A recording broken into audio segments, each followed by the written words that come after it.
Devil May Cry is downloading right now, so when that's done, we'll play that in a minute. Hadouken!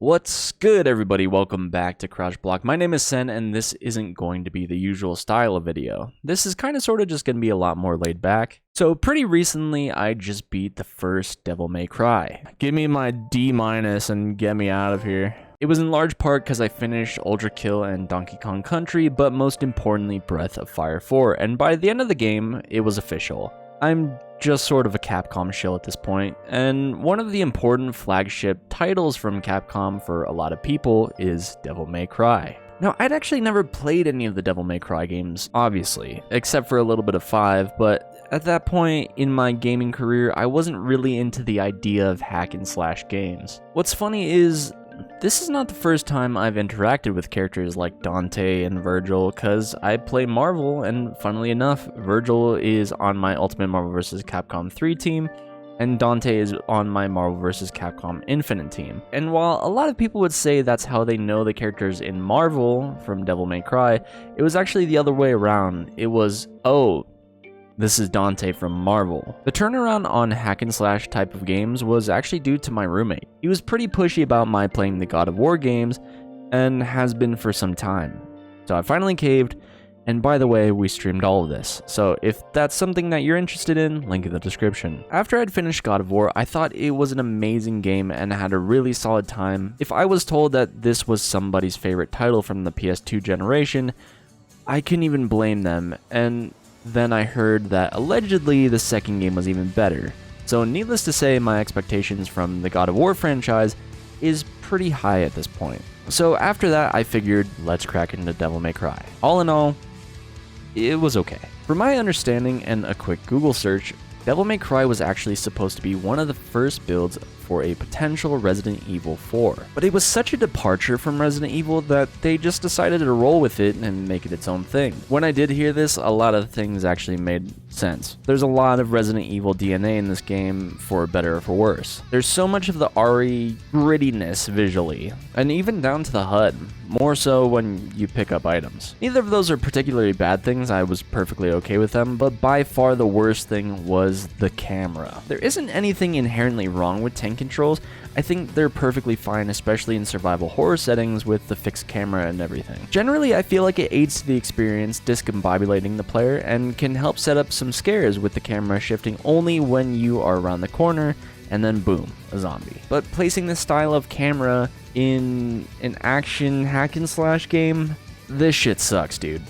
This shit really sucks. Now let me just put this out there because someone broke it down for me. Devil May Cry is the first big asterisk on there because I'm sure someone's gonna say, actually, Mr. Streamer. But as far as I'm aware, this is the first hack and slash style game to lay the foundation as we see it now. And at the end of things, I thought gameplay wise it was okay. The fact that it was the first to do it though, you get a major pass. I can't go so far as to glaze the game because it's simply just not the best shit ever, but it wasn't so bad that I couldn't Shrek through the game, and for that, major points. A slight bit of criticism, the thing that frustrated me about actually playing the game, was that the game never actually teaches you how to play it, unless I just missed a tutorial or something. It kinda does the classic PS2 thing and just gives you an image of the controller with what each corresponding button does, which normally would be fine, but unfortunately not in this game. For some time I had no idea how to dodge until I just stumbled upon the answer, and this extends to moves you acquire as you purchase them. You buy them, but I don't think they exactly tell you how to make use of said moves, as far as I know. And the entire time my chat has no idea what I'm talking about, asking if whatever move is a fucking negative edge or something like that. Because my brain just thinks of things in fighting game terms. I would say by far the upgrade slash weapon that I ended up having the most fun with was actually Ifrit. Ifrit just kind of had the most impact, felt the most kinetic, so I ended up sticking with it unless the situation called for something else. As far as the side of the guns, the noob tube was pretty fun. I enjoyed that. Partially wrapping things up on the side of the combat, even though I beat the game, I don't feel as if everything is clicked. I don't feel like I understand the game and that maybe combos go deeper than the surface level I was hitting. Or I could be completely wrong, but I almost don't want to know because I feel like that takes away some of the fun for me. To actually explain the combat to someone that might have never played the game, your basic attacks come from the square button but can be modified with the timing in which you press them, or follow-up inputs, and possibly adding on directional inputs as well. The actual appeal of the hack and slash genre comes from the power fantasy, aided by the amount of enemies you're taking on at any given time. This type of combat isn't inherently complex to understand. In fact, you can scrape by just by mashing the square button repeatedly. But the actual feeling of ownership comes from intentionality, and part of the fun comes from the speed in which you dispatch your enemies, and the difficulty comes from the same place. With what's here, and this game being the first game to really do it, I'm looking forward to seeing how the formula evolves in future games. Narratively speaking, I kind of fucked up. I kind of sort of went into a game like God of War or Ultra Kill, or for that matter, even a game like Dark Souls, where I don't really pay all that much attention or even try to look for things that might link together any kind of breadcrumbs, and I wish I did. Cause I'll be honest, I didn't think I was gonna make a video about this game. Usually for a game like this, I can kind of just check out and it won't really matter. And while there might not be a lot to unpack, much like God of War, I'm gonna do some homework. I'll be right back. Before time began, there was the cube. My fault. From my understanding, the North Side and the South Side, Earthrealm and essentially Hell, were beefing and shit. And one of the demon kind, that being Sparta, woke up to the ideals of justice. Justice, dick! Sparta would continue to be a quiet protector of humankind until the very day he died. So anyways, Sparta had two little demented half-breeds, Dante and his brother Virgil, who was thought alongside his mother to be dead 20 some years ago. Now living his life essentially as a sort of anti-demon gun for hire, we start things off with the person that's hiring as she descends from the goddamn skies dressed up like it's the fucking Matrix, which by the way, I absolutely love the Matrix. This being Trish. Trish is here to hire Dante for the very purpose of putting an end to evil itself. Listen, that's well and good, but I don't care how much this bitch looks like my mom, she stabbed me in the fucking chest. Anyways, 20 years ago, Mundus, the Emperor of the Underworld, resurrected. Mundus? Yes. His powers were sealed by Sparta. He's attempting to gain control of the human world once again. He has been preparing to open the gate on Malay Island.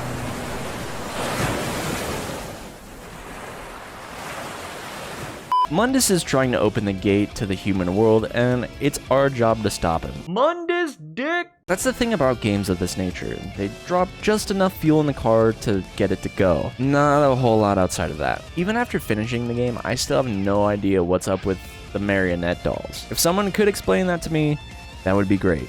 Assuming there's even an explanation. Obviously enough, Mundus does not want us to stop him, so he drops some roadblocks along the way, the first being pretty important for me, which was the stupid spider boss thing. I say it was important because by the time I had fought this thing proper, I'd finally figured out a rough idea of how to actually play the game. It wasn't until I actually, spoilers, beat Virgil, I believe it was the first time around that I felt somewhat confident in everything. The spider boss, I had the general idea, Virgil, confidence. Thematically facing off against Virgil is cool, but the actual fighting was just kind of whatever. I would more or less figure out a solid game plan and just kind of stick to it without really deviating much. Because I'm a dumbass, I didn't think this was actually Virgil. I could have inferred that it was Virgil upon our initial encounter.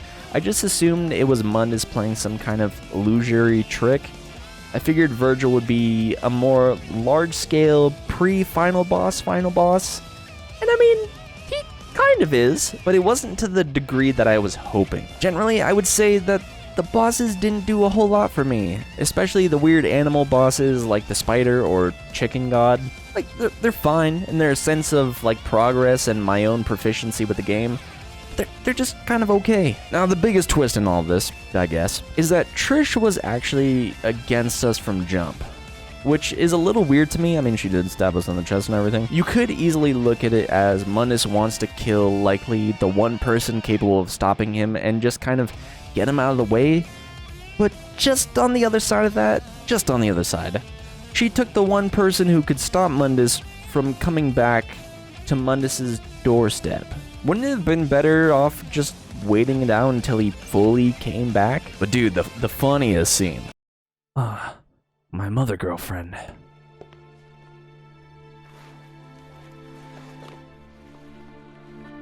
Mommy. I should have been the one to fill your dark soul with light. Ironically enough, this was actually the scene that made me want to do any kind of writing on this game. It was for the wrong reason, actually. I was under the presumption that Trish was in fact not a demon, that she was just some kind of super-powered human for some reason, cause plot, and she was just like a follower of Mundus or something like that. And how beautiful it would have been that the human that looked at Dante as a monster for being the offspring of Sparta had the tables turned around on her, because even in spite of her betrayal, in spite of Dante being the very devil she would wish to jettison from the planet, Dante possesses more humanity in him than she does, because even in spite of her betrayal, he still went out of his way to save her. And in all actuality, she's the real devil. This little mirroring idea isn't all the way there, because she is a devil created by Mundus to lead Dante into a trap. We talked about the funniest shit, but the dumbest shit was, as we're getting out of here, the grounds give out and we fight what's left of Mundus's final effort. That's fine, Trish joins back up with us because she wasn't actually dead, or maybe our tears brought her back to life or some shit. I don't know, I don't care. But the dumbest shit was the plane, dude. That was so stupid, falling through the ceiling, and we're just good to get out of here cause of it. We really couldn't have thought of anything better to do to get out of here. Now let me just say, it's very possible that if you played or if I played this game when it came out, it likely blew your mind with how cool and edgy this game was.